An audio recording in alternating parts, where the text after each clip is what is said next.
how do we raise and lead our kids to eat better food, knowing that as kids we would eat junk food ourselves, and we would know what happens in primary school and kindergarten and preschool, where we would want to share food. I would want the packet of chips.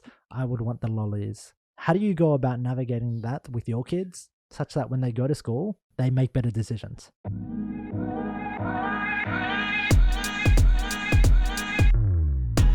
Welcome back, everybody, to the All In podcast, where we talk about what it's like to be a father and a man living in today's unprecedented world, chaotic world.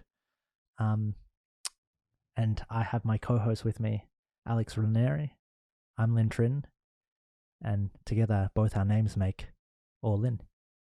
So, Alex. Oh man, what's happening? How's your week?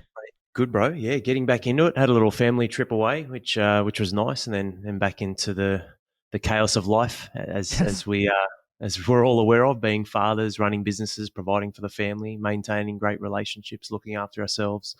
Been a good week of training, man. Getting back into that, I think that really helps. Yeah. It's it's I can't let you get too far in front of me, so I need to make sure I stay as fit and as strong as possible. Got to get that back. I saw you doing some training on our meetings, on our sales meetings. Yeah. So you were at the dentist today, were you?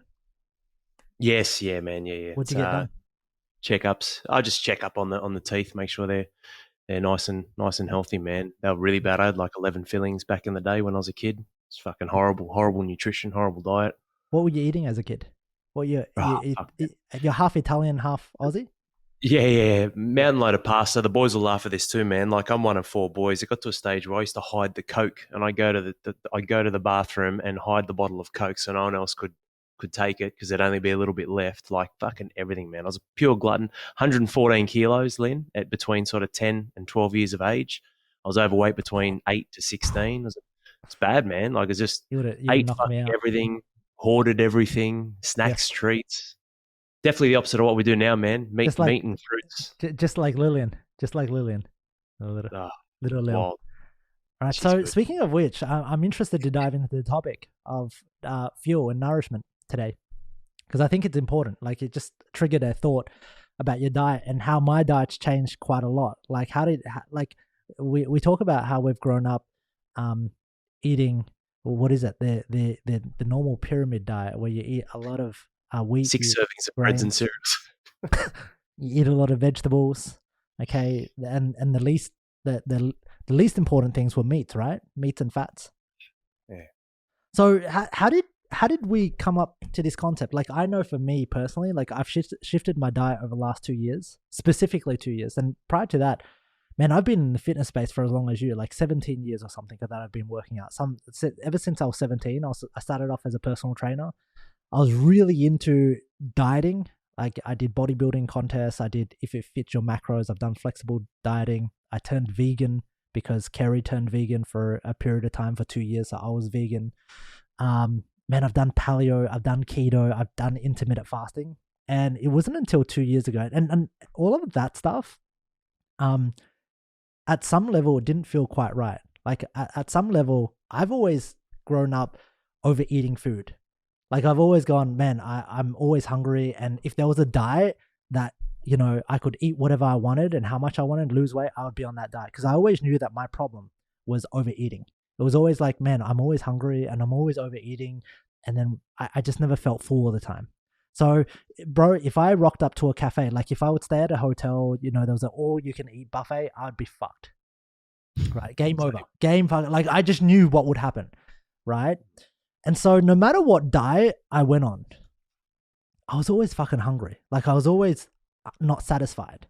And it wasn't until like 2 years ago that my diet actually changed drastically. And it wasn't specifically for weight loss or anything. It was specifically because Ocean, like my daughter's skin, she had eczema, and I might go into conspiracy theory land, but for the first 2 years she was completely fine, and then she had her first vaccinations as a kid. All those vaccinations that you get as a kid, and she had 3 of them in one day because we needed to catch up.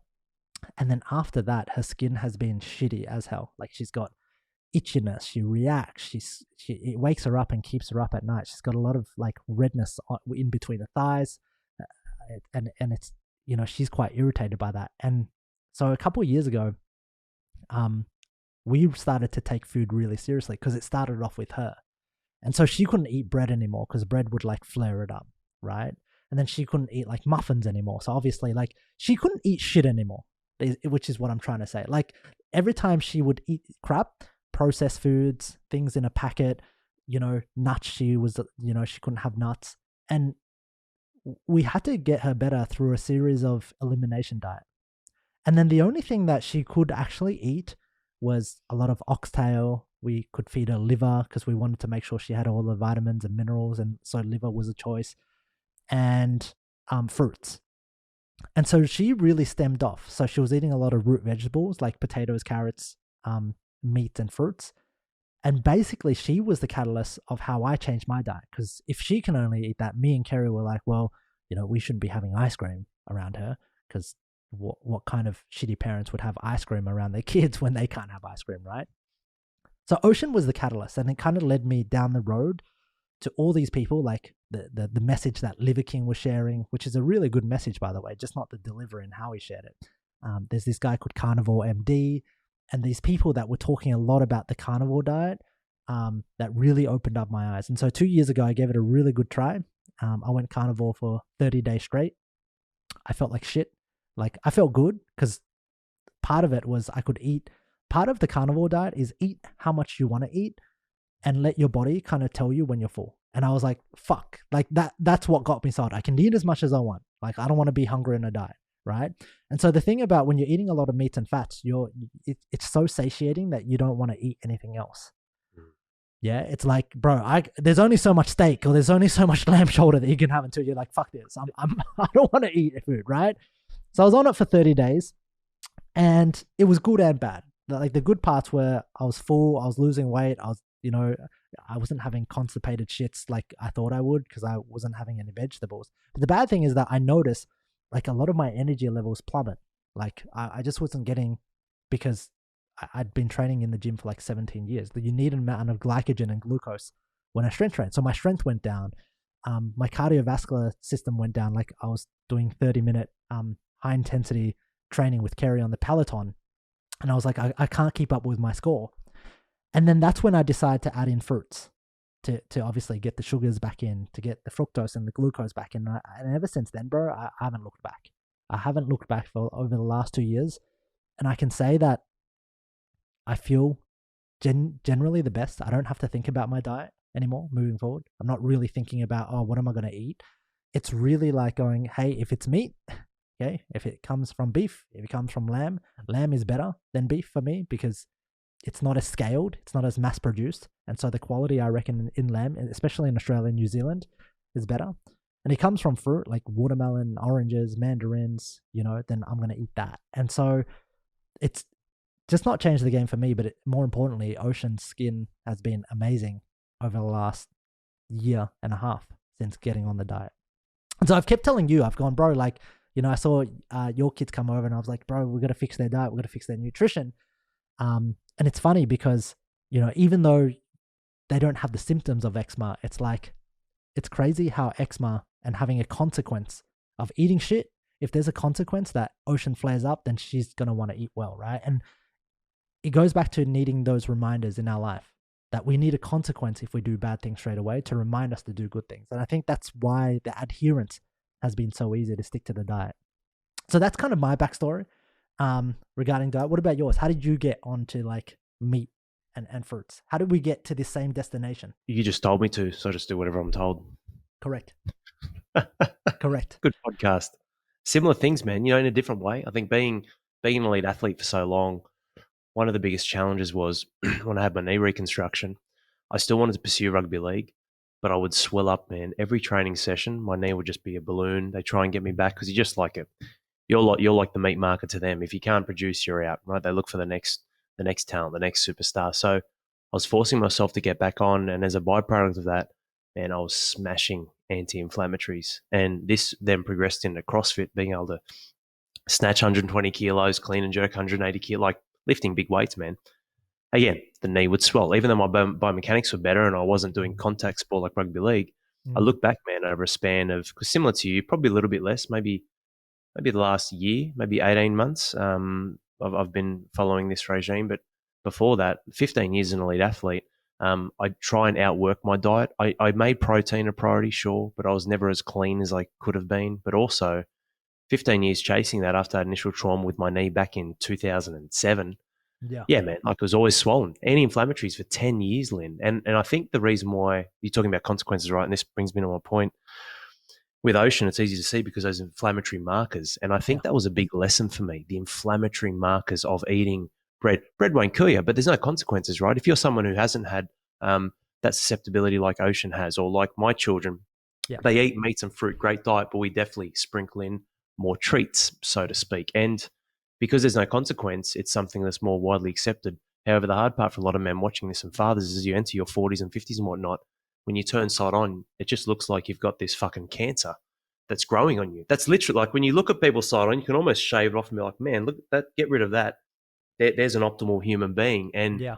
that's a delayed long term byproduct. But for me, man, it was pure inflammatory markers. Like since I've been eating meat and fruit and cleaning up, like I don't take any inflammatories anymore. My gut is heaps better because it was really bad, man. Like anti-inflammatories are really, really bad for your gut and your gut Yeah. health.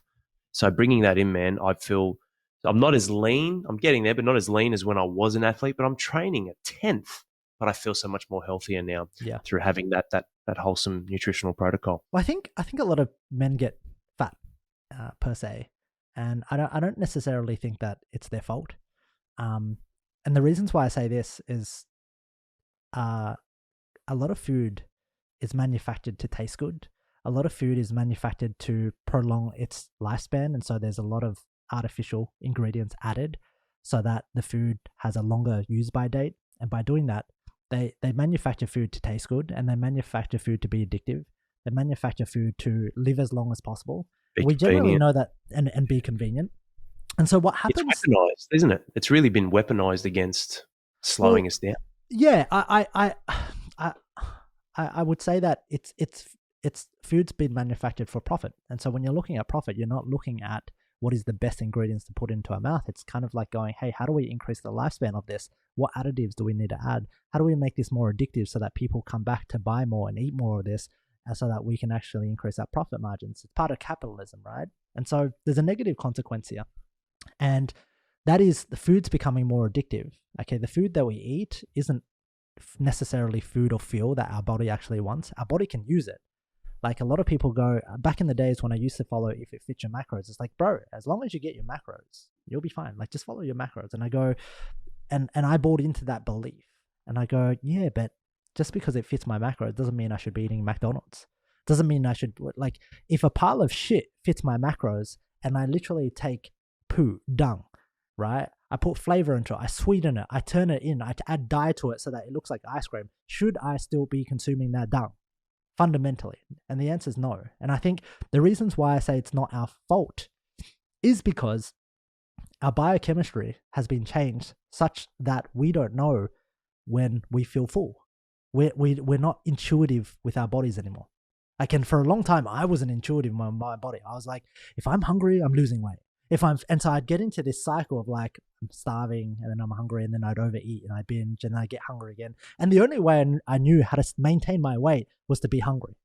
Like, and if I wasn't hungry, then I'd be fat. And I was tossing in between like hunger and being inflamed, because I'd get inflamed by eating like bread and fucking like, me and Kerry at night, we'd have like jam and whipped cream because it fits our macros, right? So we'd starve all day, right? We'd push back breakfast all day to have dessert. And then that would inflame the heck out of me, but then I'd be lean but inflamed. And it was really, really weird. And it wasn't until I started to go down this weird intuitive way of eating what we all know is good for us, which is meat and fruits. Okay. And I'm going to talk about vegetables a little bit because I constantly have this debate with my sisters and my family when they come over. They're like, hey, should we not eat vegetables? And I go, well, it consists of pros and cons. What are the pros? What are the cons? And it comes down to vegetables are being oversprayed. There's a lot of shit inside of vegetables.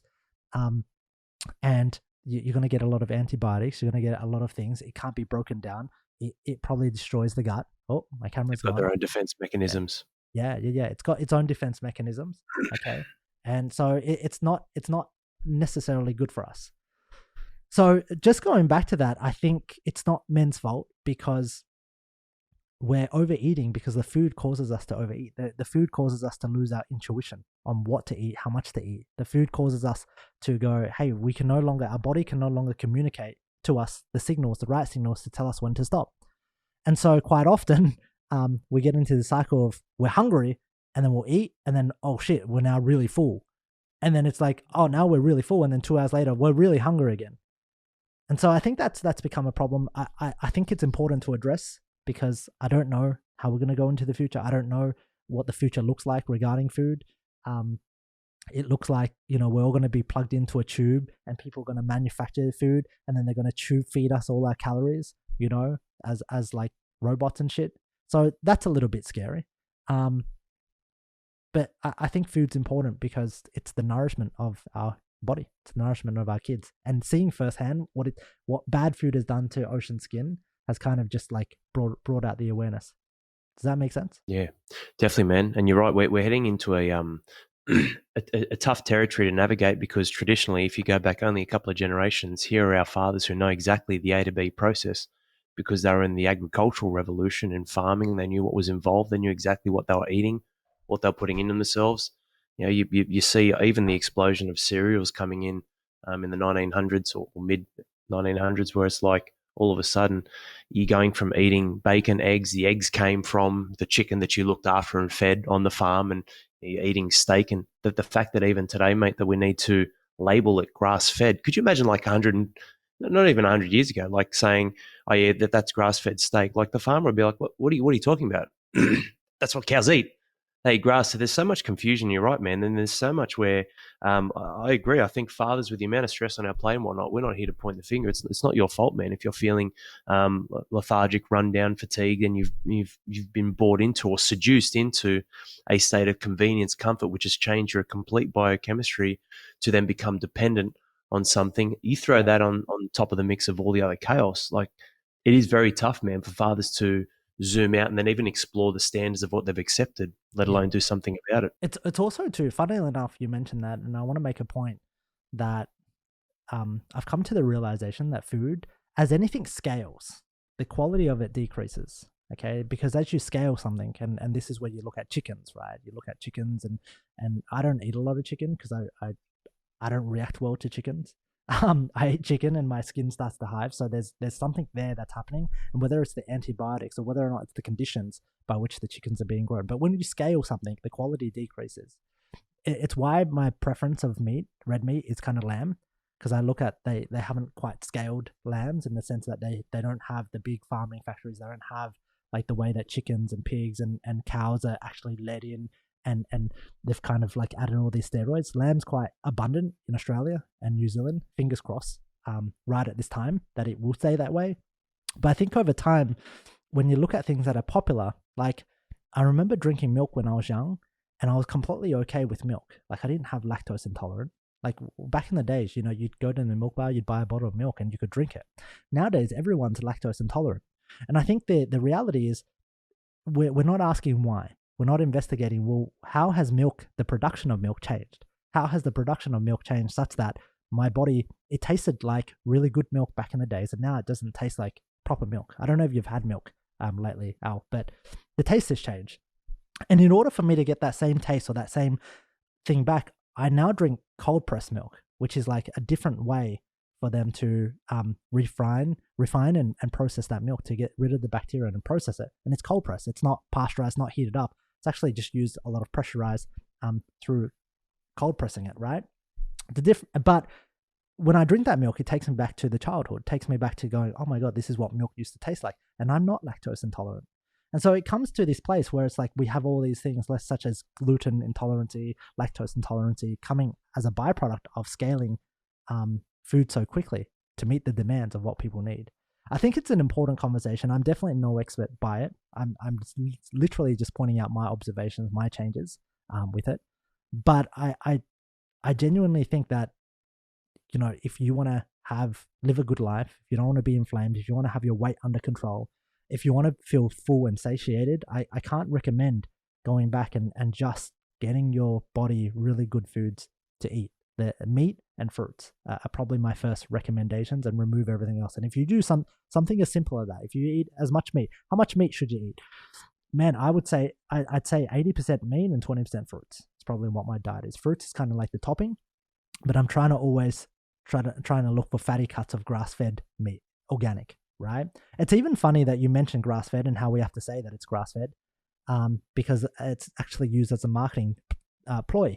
What I mean by that is companies have gotten onto this, and so they're only grass-fed, right? The craziest part is that butchers can state that their stuff is grass-fed if they've only spent like a little bit of time eating grass, but then they're finished with grain. And that's also a little bit fucked up too. Like, that's the craziest extent. And so when you're going to your butchers, it's really important. Kerry told me this, that you ask for 100% grass-fed, grass-finished. And it's crazy that we even have to consider these conversations to ask, because there's such trickery everywhere, right? There's so much trickery. Everyone's trying to trick you. And so food's become one of those things that when I was starting out, I was like, food's so easy. Everyone's so complicated with food. Everyone's overcomplicating with food. But it is actually, as time's gone on, I've actually understood it is a complex process, because it's ever changing. Like, you have to think about it. There are less nutrients inside of our soil. Everything comes from our soil. And because we're trying to scale up and we're trying to farm things so quickly, and we're trying to like mass produce these things, right? The soil produces the grass, the cows eat the grass, we eat the cows. Like, there's a whole circle of, like, that's the most basic summary. Now, if we're trying to scale up our food production and we're producing more animals, more cows, we're injecting more steroids, and they're taking more grass out of the soil, then fundamentally there's less nutrients, there's less ions, there's less minerals inside of the soil. Every time we go through a cycle, there's actually less nutrients in the soil and therefore there's less nutrients in the grass, there's less nutrients in the meat. And so when we look at scaled productions, our food is actually becoming less nutrient dense, even though you're eating the exact amount of same beef, same things. And I think that's really important to understand. I'm quite scared about the future of food and where it's going to come from. I'm actually quite scared of us as human beings losing our intuitive nature with like going, oh, this, even though we can eat a shit ton of food, right? We can put macas in our body, we can process shit. Our body's amazing for us to survive on that. Like, you know, as a student in the uni days, man, I could survive off mee goreng. Like 2 minutes, like, you know, mee goreng was the fucking most amazing thing. I was like going, but now that I think about it, I think, fuck, it's the most processed, crazy MSG amount of chemicals that I would never even, but bro, I went like 5 years just eating mee goreng for lunch every day.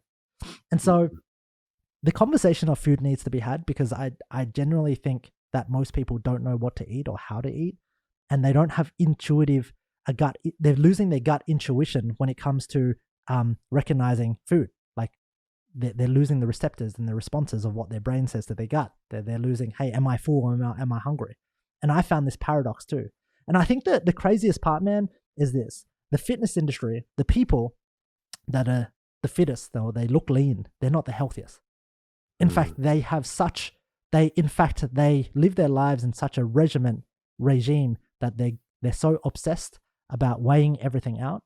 Okay, that's not healthy to me. That's obsessive. That's like, I don't want to live my life fucking weighing, bringing a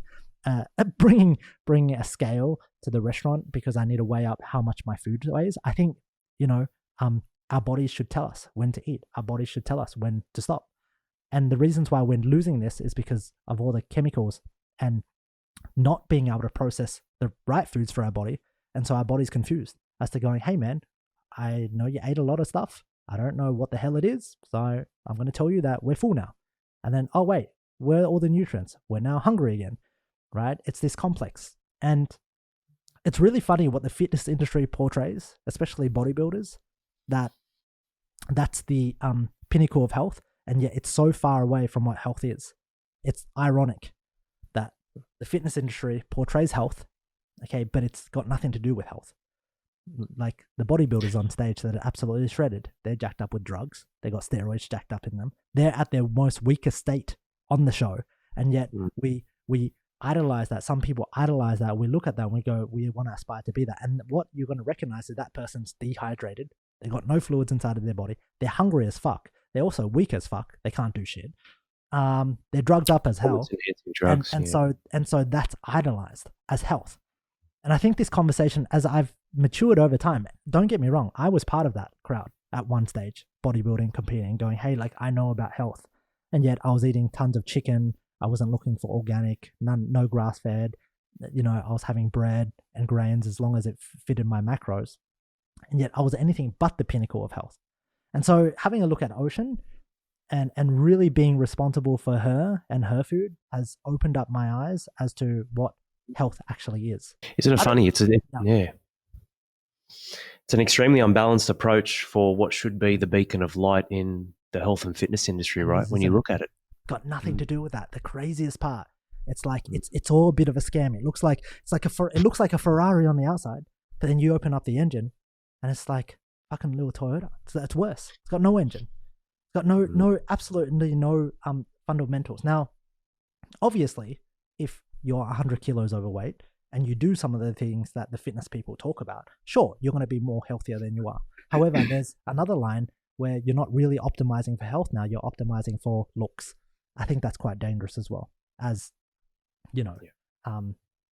as society evolves and we all get sucked into how somebody looks, but not how they feel, how they're functioning, how they're performing. Longevity. So that's my little rant on nutrition, man. And I'm really glad that I can push you and tell you, man, like this is important. I say it's important because I want you to be healthy, but I have that gift where if Ocean doesn't eat well, we know straight away. We're penalized straight away. And so that keeps us in the lane. Does that make sense? Whereas other people might not have that, and so they don't get that gift. I see Ocean skin as like not a hindrance, it's a reminder for us to eat well. And every time we don't eat well, we there's a consequence. Yeah, and one of the fatiguing things for a lot of people, including myself, man, and a lot of fathers out there is, I love it from David Goggins, as crazy as he is, it never ends. Like you guys are never going to get there and be like, awesome, I'm set. It's like, no, you need to eat another 21 meals this week, and that the game never ends. And when I say fatiguing, what I mean is life gets in the way, man, and we slip and fall back. And for me, when I lost my voice back in September, I mean, you remember we caught up in Darwin, right? I was in good shape, man. Everything was humming along nicely. And, obviously fell ill with this irritation in my throat, which lasted over 6 months. The unfortunate reality is psychologically, physically, I couldn't train, couldn't get my heart rate up. There were so many different things that pulled me away from being an optimal human being, where it just became this domino effect. And guess where it led to? The nutrition falling to shit again. And then I look at this to and fro. There's Christmas, there's parties, there's New Year's, then there's we're getting ready for other family celebrations. All of a sudden, between December and March, I look at a lot of the food I was eating, and because it was my throat, everything passes through there. So pure exposure as well as from the inside out. I look at how inflamed I was, Lynn, and I was checking my blood pressure because I've got the history of it, because that was another thing that the doctor made me go and do. Man, I was hitting like 160, 170. Diastolic, systolic. Yeah. Like the diastolic, when it relaxes, was always low. It's always between, they say 80. Mine's always been between 65 and 75. But I look at that, man, and the nutrition failed me. And for someone who was an elite athlete, this is where I say for a lot of these men, it's so fatiguing in the chaos of life and what we face, where you pack it in, you give up, and you feel yourself in this whirlwind again, where you've essentially you've tolerated and accepted a standard again, and it's so detrimental, and it pulls you away from where you need to be. I apologize for my segue in food. I think it's a good segue to cover. I think I do have quite a substantial experience in it, but I wanted to bring it up because of your tooth this morning. But now that my camera's back, so food's important. I think the thing that I'm going to ask is, how do you raise the thing that Kerry and I have difficulty is Ocean being at school in kindy. How do we raise and lead our kids to eat better food, knowing that as kids we would eat junk food ourselves, and we would know what happens in primary school and kindergarten and preschool, where we would want to share food. I would want the packet of chips. I would want the lollies. How do you go about navigating that with your kids such that when they go to school, they make better decisions? Well, I believe the process is something that needs to be lived as well. And what I mean by that, because I made notes when you were talking earlier about, the reason why we find ourselves, especially as men, talking mostly to men as well, but everyone, we find ourselves in this slump with nutrition and wellness. What about exploration of, well, how do we get out of this funk? So the reason why I say that, mate, is for you to be able to give your children the right direction and pathway, it's got to be something you live and breathe first. And what I wrote here was the very first thing is actually looking at experiential outcomes. So what I mean by that for those listening or watching is the only way you're going to change and get your shit together with your food, your nutrition, your health and wellness is actually looking at and going, what kind of life do I want to be living? Experiential. Like, what does that look like? What am I doing with my children? What are my energy levels going to be like as a grandfather in 15 years' time? And really painting that picture and that vision. But then with that, looking at what's the generational impact I can also have. Okay. And I think every father and mother should do that first and then tie that into the answer is communication to your question. How can I now communication? I know you're getting. I'm sorry. He's doing that thing again. I asked him a simple question, then he gives me the meaning to life. This guy, he does this all the time. I love it. I asked you a very simple question. How do you lead? How do we lead our children so that they don't fall into that trap? Well, Lynn, let me give you the square root of life is. I'm like, bro. Let me talk about the Big Bang Theory. You've got to be that. How would you do this? How would you do this with Lillian? How would you do this with your kids? So and I'll share my take. Yeah, exactly, man. No, but just as that layer for these guys, like you can't be a fucking hypocrite is my point. You know, okay. So for Lillian and the kids, what I do is I tie into what they value in life. So a lot of around them right now is netball, dancing, sports, physical performance. Yes. Because kids are so easily tricked into the taste, everything you explained about the chemical imbalances and tasty food. So I tap into what they value and then I leverage a higher outcome and better experience of what they value and tie that into something that I know is good for them where they don't have the knowledge, information or buy-in. So when it comes to food, Stella, you need to eat this meat. This meat's going to really help you. It's going to make you jump higher with ballet. And I'm finding what their perception of value is, tying in what I know is for their own good and connecting the dots for them. That's the answer. And it works. It fucking works so easy. But it's having that awareness and applying it to yourself first. But you're right. You're right with communication. I think the first thing is if we want behavior to change, we have to change. Like for myself in particular, like we don't have any sweets. We don't have any junk food around the house. Our fridge, if you open our fridge and our freezer, it's got meats and we have fruits. Like fundamentally, that's it. I think the other 50 blocks of Lindt chocolate. Yeah, 70% dark chocolate, right? 99%. Shout out to Abs. But I think when it comes down to leading them, it comes down to communication and playing it out with them. So, for example, when Ocean goes to school and she eats something bad or she wants to eat ice cream, I think me and Kerry play this out and we go, cool, we can eat ice cream. Let's have some ice cream. And then it's easy for her because she gets a direct reaction. She starts getting itchy. She starts getting red. And so we can process this out and it says, hey, it's going to make you itchy. You're going to get red. You're not going to be able to sleep at night. You're going to feel tired all the time. You're going to feel grumpy.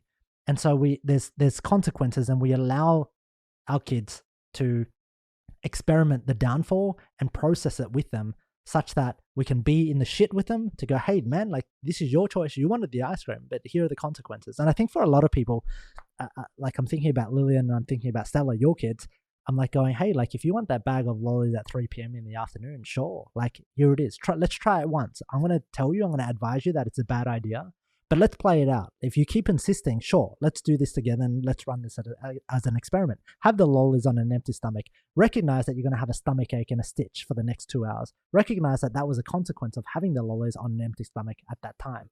And then pull into going, well, you're not going to have dinner at night. You're not going to be strong. You're weaker because you're not nourished. You don't have nutrients inside of your body. And then give them the consequence so that we educate them on the consequences of their actions and then the future cause. I don't particularly like it when I see parents say, no, don't do this, don't do that, without actually like processing it through with them first. Because that's how we learn as humans. Everybody does this. You know, I can tell you what to do. Like we can go through, hey, Alex, this is how we should build out the sales team. And we should have a sales manager doing this. And we should actually keep them accountable and do this. And you're like, yes, Lynn, yes. And then what happens? Nothing happens, right? And then we learn. And then we go through the pitfall and the consequence of not actually implementing that change. And then we go again. And then what happens? Change only happens when we get so fed up of changing that changing in itself is the pain that we don't want to go through this whole experience again. That's the driver to now fully change once and for all. And I genuinely think that if giving this away practically, it's like going, hey, like sit down, have the patience to process this out with your kids, let them make mistakes, show them and educate them through their mistakes of what happens and the consequences, like you said, Al. Does that make sense? Yeah, man. This is why parenting is it's a real skill. It's an art form. None of us are born with it. Well, Lynn says that I'm genetically a phenomenal father. I don't know how that works, but I'm trying to process it. But yeah, look, Not a a lot of us. genetically phenomenal father. I genuinely think that you've had a good environment, or from what I've seen, to bring you up to not have the bullshit to tackle that I've had to tackle. Because when I say like my upbringing was pretty tough, it wasn't tough in any sense. Like we're in Australia. There's nothing tough about being in Australia. But I mean tough in the sense that I'm growing up. I'm the youngest of 6 kids. All my parents want me to do is become a doctor. All they want me to do is be successful. All I get to do is have no friends, okay? Because friends are evil. Friends will take me around on drugs. Friends will steal my shit. Friends will rob our houses. There's so much fear around this, and there's such strong conditioning that it's taken me a long time to process through my own conditioning of what is right, what's wrong, what's right versus what's wrong for myself, as opposed to what's right and what's wrong for my father. And process through that so that I don't pass bad negative traits onto my kids, but I pass the good ones. When I look at you and the way that you parent, I think naturally you're in a better place to not put a lot of shit on because there wasn't a lot of shit put on you. Or maybe that you've just naturally come in a better place to have more patience and enjoy more life. Whereas I've always been built as like, yo, you are a soldier, go work, go study. Have you studied? Did you do that? Yep, cool. And so a lot of that drives my actions and my ability to see the world. Whereas I don't think you have that. You might have other things, but I think not having that sets you up better for parenting, because if you're consistently rushing all the time and pushing all the time, parenting is all about being patient. Parenting is all about flowing. Parenting is all about going, hey, here's what I think will happen, but I'm okay if this shit doesn't happen either way. I was very built in like an army military style kind of like communist. I would say, you know, my parents hated the communists, but they put communism on us, right? Very structured, very regiment. And so when it comes to parenting my kids, that doesn't actually help at all because it creates a lot of rules and conditions, and I pretty much set all of us up for failure. So I'm saying that that's an example of how I've had to work through something from my past that doesn't actually tailor or doesn't actually benefit this side of my life, which is parenting. On the other side, I can see the flip side, because having that structure really sets me up to win in like business, or it sets me up to have really good structure and really good discipline, and really good drive. But on the parenting side, it's like completely useless. Does that make sense? Yeah, we find that too, don't we? Like a lot of guys coming to HPF, they try and, not that I'm saying you're doing this, you're very aware of it, but they try and run their family like they run their business, and it just doesn't work. You got to be reading the room. You've got to assess, listen. They're all got different mentalities. Like Stella's, and this is I guess my frustration. Maybe for another day, to talk about how things get pushed onto our children so much that are such big issues adults can't even psychologically handle. Stella's brain operates completely different to Lillian's, completely different to Roman's. 6, 4, and 2, male and female. It's obviously there's only ever 2, and only ever will be. But that's something that you need as a parent to understand. Is the type of conversation I'm going to have with my 9-year-old going to be exactly the same as my 5-year-old, who's a boy, and my 9-year-old's a girl? Definitely not. I'll tell you, it is an art, man. I see that. I see ads like that, like run your family as if it's your business, or run your life as if it's your business. And I think there's one thing. Like I'm gonna get this straight on record. I'm only interested in business. I'm only interested in business, not because I'm interested in business, but I'm interested in living a good life. And the only way to live a good life is to build a good business, right? And that's my only interest in it. I've come to recognize that. I don't want to do business for the sake of doing business. I would rather enjoy life. But in order for me to live the best life, I have to have a good business. I think the distinction needs to be quite clear. And here's where a lot of people go wrong, including myself, on how I've looked at my life as business.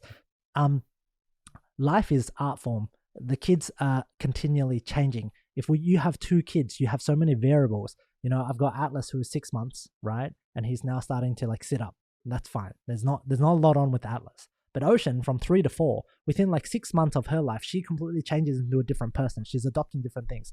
Kerry, my wife's going to change. She's going to want something this year, and the next year she's going to want to do something else. There's so much variation happening inside of life that in order for you to put in structure and assume that, hey, this is how it's going to go, is setting yourself up for failure, because that's not how it is. You're boxing everything up and you're not allowing the form of art to actually flow. In business, you want predictability, and you only deliver a product or service over and over again.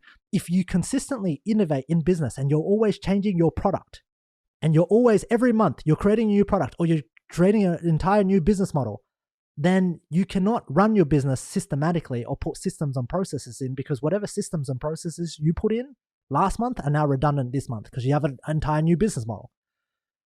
The fact is, with life, you have an entire new business model every 3 months. Like Ocean's going to be a completely different person. She's going to go up to be a little girl going into like prep school. She's going to be a teenager. That's completely different. I'm going to have a few more kids hopefully down the track. That's going to be different. The dynamic is going to be different. And so when you run your business as if you're trying to systemize your life, you're set up for failure. You can only systemize your life if you're a man that's single and like you're like, yo, I want to create this system and I'm going to run my life this way. But it doesn't work if you're trying to build a family and you're trying to encourage growth and you're trying to encourage them to self-explore and be who they want and be the best version of themselves and actually work together to create art, because art cannot be systemized. Does that make sense? Yeah, definitely. And there's a ratio, isn't there, when you think about it? All the stuff you're explaining, which causes the chaos, not from men lacking the awareness you've just explained, it's caused from them trying to control things. You can't. It changes, man. Like every 3 all seconds, the arguments. You can't control. You can influence and you can try and overpower Ocean. Of course you can. You're a large man. She's a little girl. But yeah, they try and control things. Every little bit. And I just want to go back to that point. I think that you can have principles. You can have, hey, on the weekends, this is when we play, and we're going to do a date night, and we're going to do a date day, and Monday to Friday, you can have a routine. But if we try to box everything in as a system, then the people eventually start outgrowing the system. Ocean outgrows my system. And then I'm consistently having to come up with new systems for the new person. And that just doesn't work. You set yourself up for failure. And that's where a lot of the times you get into arguments, you get into disappointment. There's a lot of chaos. How I've dealt with it, I think this is where you deal with it really well, is I see you and you're around your kids and you're like, I just let them be kids. And we're going to have fun. And like, you're patient. You don't have zero expectations that anything's going to get done. Right? Yeah. Like zero, none. You're going to travel with 3 kids. When you first landed in Fiji, what was your expectation for the first day? Nothing. Yeah. Like if we make it there, we're good. Nothing can be done. We're not trying to like do as much as we can. We're not trying to get to something on time. You're literally going, hey, I'm with my kids and shit's about to happen. I know shit's going to happen. You set the expectation really low so that even though you have your standards, this is the difference between standards and expectation. You expect nothing from your family. Like I expect, man, if we get a dinner and we can get the kids to bed on time, that's sweet. And even if we don't, how it is what it is, right? I think a lot of us create a lot of the chaos, the anxiety. I know for myself because I put expectations on things. And if I stop expecting anything and I expect the worst, then that's when you become really happy and you become really fulfilled and patient. Agreed, man. Like I think where a lot of men and a lot of us probably get it wrong is we have an expectation of outcome instead of an expectation of principles and standards to be upheld. There's a difference. Your children are going to fail. Mine fail all the time. So what I love is this beautiful they have balance. to fail to learn, right? Like if they're not failing, how are they learning? Exactly. Kerry makes that good point to me because trust me, like I still tell Ocean, don't do this or don't do that. It's gonna fall. And I'm like, well, Ocean's like, Kerry's like, but if she doesn't fail, how will she learn? I'm like, good point, right? So she's actually my guide when it comes to parenting.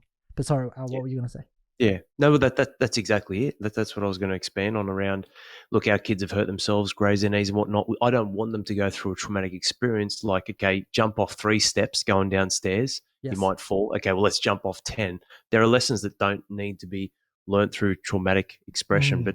But also, yeah, agreed, man. They need to learn about their failures. And that's what I love, because whilst I don't have expectations, because I know they're going to fail millions of times, just like you and I have through all the stages of life, especially as a child. They change every few months, like you said.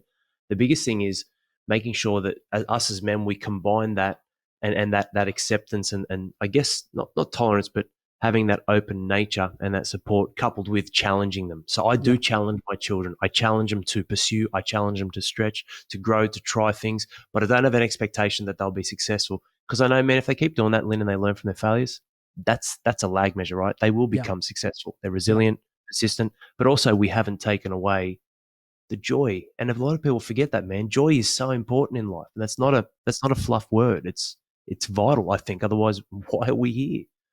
I agree, Especially man. with children. I think. Do you think there are any similarities between parenting and running a business, or do Yes, you think that there are more opposites? I think both. Okay, what I are the think there are similarities? fundamentals. Yep. So similarities would definitely be principles and standards. Okay. They could be different things, but they need to be established and in place. That's a painful lesson that you've obviously seen me go through Okay. time Culture, and time and time like the again. culture, like the Yeah, culture. exactly, for Yep. sure. And then opposites, I'd say, would be I'd say probably leveraging between the emotion and the logic as a man.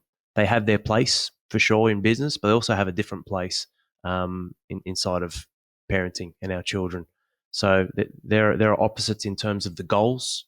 What are we going to set? So fundamentally, yeah, you could have goals in business and family. You could have standards in business and family. But I think inside of those, men, at a strategic or tactical level, I do believe they're applied sometimes completely opposite. Yeah, I think you're right. There are some similarities. There are some complete differences. Similarities in running a really good business is to have predictability, and systems in place and organization and structure. Okay, it's really important for everyone to know what they're doing. And every day you want things to relatively be the same. And every week you want to relatively look back at last week and improve on the function inside a business, whether it's marketing, sales, fulfillment, whatever the case. Like you're just trying to build a steady ship. In parenting, quite often you have to be prepared for the worst. It's chaotic. And quite often I find myself trying to like systemize, like create order, right? Create like, hey, this should be done this way. And by 6 p.m. tonight, you got to get into bed and you have to wake up at this time. And this needs to happen. What can happen is um, you lose the joy of what you talked about. You lose the joy because you're so busy just getting parenting done that you're so exhausted at the end of the day. Your kids are crying all the time because they don't want to do stuff. They don't know why they're being so moved. They don't know what's the rush, right? They're so present in the moment that they're like, yeah, I just want to play. Cool. Why do we have to pack up playing? Kids ask the best questions, which is why do I have to not play anymore? And I often come up with the answer because, I don't know. Like, I really don't know. Why do we have to? I don't know. We just have to do it because it's on the schedule. That's what mom said. Why did mom say this? I don't know. So what really happens is the answer is when kids ask that, the answer is because I'm afraid that you're going to break the schedule and shit will be chaotic and I don't know how to deal with chaos. Like fundamentally, the thing that we're afraid of is like we don't know how to deal with chaos. We don't know what would happen if Ocean sleeps at 9 o'clock at night or she doesn't sleep. We're so afraid that she won't sleep at all. But that's not the case. Like if you play it out, we're so afraid of dealing with chaos that we're just seeking structure all the time. Seeking certainty. Seeking certainty, seeking comfort, seeking structure and what we know to be comfortable. I think that's It's one funny. of the hardest things of parenting, man, is literally to just be in the space with them and be like, okay, take your time. I don't know, when do you want to finish? Cool. Hey, like it's trying to be in collaboration with our kids and talk them through, hey, do you want to have dinner? What do you want to have for dinner? Okay, cool. What time do you want to have dinner? Do you want to have dinner now? Do you think we should go to bed now? And I think somebody that can collaborate, Kerry does this phenomenally well. And I follow her lead because when she first did it, I'm like, you think you're going to get the right answer? You think Ocean knows what time? But over time, it works phenomenally well. And that's been the most impressive thing. And it surprised me the most because I grew up just being told what to do. And if I didn't do it, I'd get smacked. You know what I mean? So like there was no processing. It was do this or die. Does that make sense? That's the choices that I had as a kid. And so I realized that there's a better way. There's a better way to lead kids. And I think it's the gift that children bring us, man. Like, have a look. They are the embodiment and essence of life because what they're doing and what you're explaining then is they're experimenting. They come into this world with no boundaries other than the limits we impose on them. Shafali's great with this stuff. And when we're looking at, obviously she knows her stuff and she's phenomenal, but it's really understanding that our children, yes, boundaries and structure and order is important, not just from don't like using the word safety. It's been abused the last few years in my eyes, but definitely from a safety slash security point of view and their well-being for sure. However, we can't do that at the cost of the essence of life, which is evolution through experimentation and trying new things. That's what our children, that's what they thrive on, man. And I think that's why communication is so important, because I love unwinding the mind and what they're thinking, how they're creating. Some of these drawings, man, you just laugh. And it's so funny when Lillian draws pictures of us and why do you have the curly hair and I have the curly hair? And funnily enough, me and her look very similar. And the other three, so my other two kids and Corinne, all have straight hair on the drawings. And I'm unpacking that. And that's so fascinating. Some guys might find that boring, but I think as a father, that's how you connect. And that's how you become, like, it's funny, the dichotomy of life, man. You talk about predictability in business. We need that. But then what our children need is predictability in us. Like we spoke about before with disciplining our children. Can you stay on the level and actually not, and have your own self-control intact so you don't seek it over them, and give them the predictability whilst allowing them to flourish and thrive? And that, I think that's where the joy really is, man. Seeing creation every day, because they are in that constant state of change, that we can see so much more than between 25 to 30, between 30 to 40. Man, every few months for the first 18 years. What was that stat? What was that stat that you shared with me? Like 80%. 80% of your relationship with your children is in the first 18 years of their life. Yeah. Like, is that because people spend the most time with their kids? Like they're obviously looking after their kids. By the time they're 18, the kids are out, they're off with a girlfriend, boyfriend, they're starting dating, they're starting work, they're moved out. Is that the environment and whatnot? For sure. So it's not that it's a negative stat. It's a realization of how precious the time is that you have with them to influence and raise and build them into creating an amazing human being in themselves, because that is very limited. Even you and I with our sons or with our children, creating businesses and things, because I definitely want to be part of that with my children growing up. I want to be a heavy part of life where I've got, regardless of where they live in the country, I've got houses everywhere and I can go stay there and see. Even though that being said, they're not under my roof anymore, man. They've got their life to live, and it's still going to be a very small percentage for the next 40 years, 50 years of their life, as opposed to the first 15 to 18. I've got a question. Would you homeschool your kids? Like 100%. Yeah. Well, we need to create a school, don't we? Isn't that our next business venture? What point? Creating schools. No. What point? At what age will you homeschool your kids? When is the school environment to go? Nah, I don't think 8 or 9. 8 or 9. I wouldn't want to go past that, to be fair. How old, Stella? Just 6. Okay, we got 2 years to make it happen. Okay. Right. And why? Why would you choose to homeschool? I just think there's more value and impact you can have with the time that you give, as opposed to what they're currently running through in a mass-produced curriculum. I believe it gives you more opportunity and chance under the environment that you're exposed with them to install and influence and reinstate the right values, because you got to look at this, man. Like, even Netflix and all social media aside, like, they're going to be exposed to so many different upbringings and environments for other children. Okay. Saturation is important, and it's not about controlling my children. Like, it's our family. Like, we buy into these values. We're a family. We're a unit. I think that's vital, and that gets thrown away where other people are raising your kids, right? I mean, it's just an observation. The other people are raising your kids, okay, who may not have similar values to you. Okay, great. 2, they're not learning a curriculum or a skill set that they can actually apply inside of their life. It's quite generalized. To win in life. We know this. Okay, so the schooling system, obviously, how many things, like there's, like, if we have to process this out and there's an argument for, argument against. I hear this quite a lot, and we'll start argument against homeschool. Like, what will happen to the kids? Will they be social? They're really scared, right? So, like, you know, there's a valid argument. Will my kids be able to socialize with other people since they're not actually brought in to, like, you know, they're locked at home, is what people think homeschooling is. I think the other argument is, will they be as quick as other people, right? But the argument for homeschooling is going, hey, I don't want my kid to be educated or taught by another person who doesn't have similar values or principles as I do. That's very hard to control. They're learning generalized information, whereas I can teach them specialized information. Does that make sense? Like, if we just do, like, you know, I think about it. If we're going to create a homeschool, Ocean can learn a language right now. She can learn how to build things. She can come in to learn on, you know, she could learn how to do like a ninja school. She could learn ballet, or she could learn something very specific to her skill set, and she can run classes every day. And if you focus specifically on things that are practical, then they get better. Their road to mastery increases quicker. She'll become a master at things by like 8, by 9, by 10, just by through repetition of the same thing. It's very Like interesting. Tiger golf. Yeah. So what's the plan to homeschool then? If you know you're going to take Stella out, what's the plan? Like what needs to happen? I think the biggest thing would be to identify, I think first and foremost, not so much what will we teach her, what are the time and energy requirements? That's where most people, like you would ask anyone right now, would you homeschool? No, I don't have the time. I don't have the energy. Like that would be it first. How can I connect and commit the time and energy that's required? Yeah. And then the second point would 100% be, okay, cool. What would I do that's different to the masses and what they're trying to make for every other normal average person? Because I don't want that life for me. It's such a big thing, isn't it? It's like, hey, like if she's at home, then like who's going to look after her? Will I have to look after her? Yeah, how does that even work? Will I even have the time?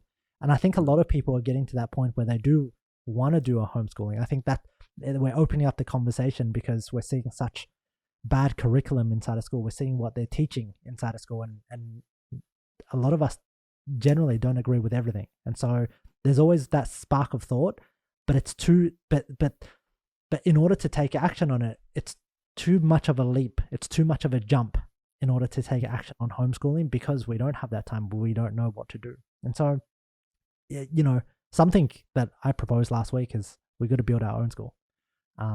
We got to look at building our own school, figuring out how that works, so that we set up the curriculum, and inside of this school, you're going to have life skills. Okay. You're going to have like self-defense skills. You're going to have like sporting skills, like teamwork, sporting activities. You're going to learn about money, and you're going to learn about how to create things. You're going to learn how to make things. You're going to learn how to sell things. You're going to learn about taxes and money at some stage. Like every time you sell something, we take 10%. That is what it is, 20%. You got to put that aside. Like we're not going to teach taxes. We're going to like teach taxes by actually taking the money that they make when they sell shit, right? That's like, you can't teach taxes in theory. You got to teach taxes by principle and application. That's a very, very interesting idea. But I just wanted to bring it up because I think we touched on it last week. I want to sit down next week and figure out what the plan is. How are we going to create this homeschool? We can put it out to the tribe. We can GoFundMe it. We can actually get it running as a business to figure out what memberships would cost. What would we do? I reckon that would be a good segue for the next podcast episode to go, hey, if we were going to create the perfect school, what would we include? What's involved? Who do we need? What are the teachers? Is it going to be regulated or unregulated in terms of, is the government going to need to approve this? Or is this going to be, how do we even get across the regulations or the boards or whatever is required? And saying, hey, we're going to set up a community place for people that want to homeschool, but this is like, you want to homeschool, but you can't homeschool, but this is the next best thing. Because we do this. Man, I reckon it's going to be as expensive as private school, to be honest.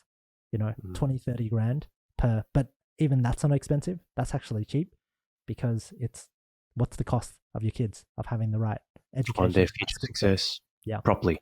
Yeah. My brother currently homeschools his kids. He lives on farm and acreage. So yeah. So it is interesting though, because but I think with homeschool, everyone's got a different way to do it, right? Yeah. I think the solution is to present an alternative, because I want to get this ready by the time Ocean's ready to go to school. I go, no, you got to go into this school. This is, I don't know. That would be a solid business idea. I think there'd be a lot of men supportive of that. And it's probably just figuring out how to build it out and taking a look at the curriculum, taking a look at the skills. What are all the skills? Like, it's got to be real practical skills. It's got to be cool. It's got to be fun. And it's got to be worthwhile as an alternative. I think an alternative is needed, but figuring out what that looks like can be our job to lead the next generation. Sound good? Exciting. Yeah, man. Yeah. All right. All in. Well, let's wrap this up. All in. Let's wrap this up. That's all we got for you guys today.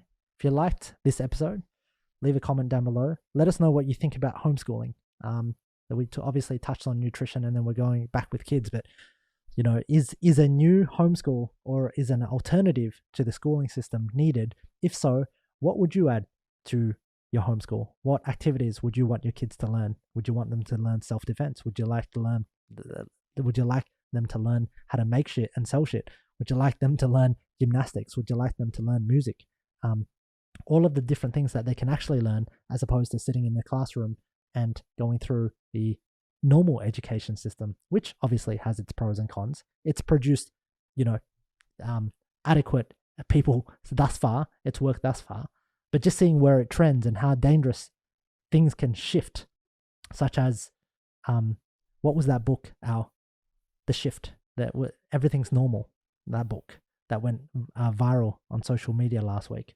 Just seeing how certain trends and certain propaganda messages can be infiltrated inside of our schooling system. Is it time that, we create something for the people and for the children by the parents and not by the education system? And so, yeah, I'm interested to hearing your thoughts. Comment down below, let myself and Al know. And next week, we're going to put together a plan of what is the best homeschool that we're going to create. What would be the best system? What would be the best syllabus? What would be cool? What would be fun? How much would it be worth? And obviously, this is a problem that's going to be solved by entrepreneurs. And I think this is where I want to dedicate, my time to figuring out how we can better the life of our kids. It's a very valuable mission, man. I believe anyway. Yeah. All right, brother. Well, we'll see you next week. Have a great day, and thanks for tuning in. Bye-bye, everybody.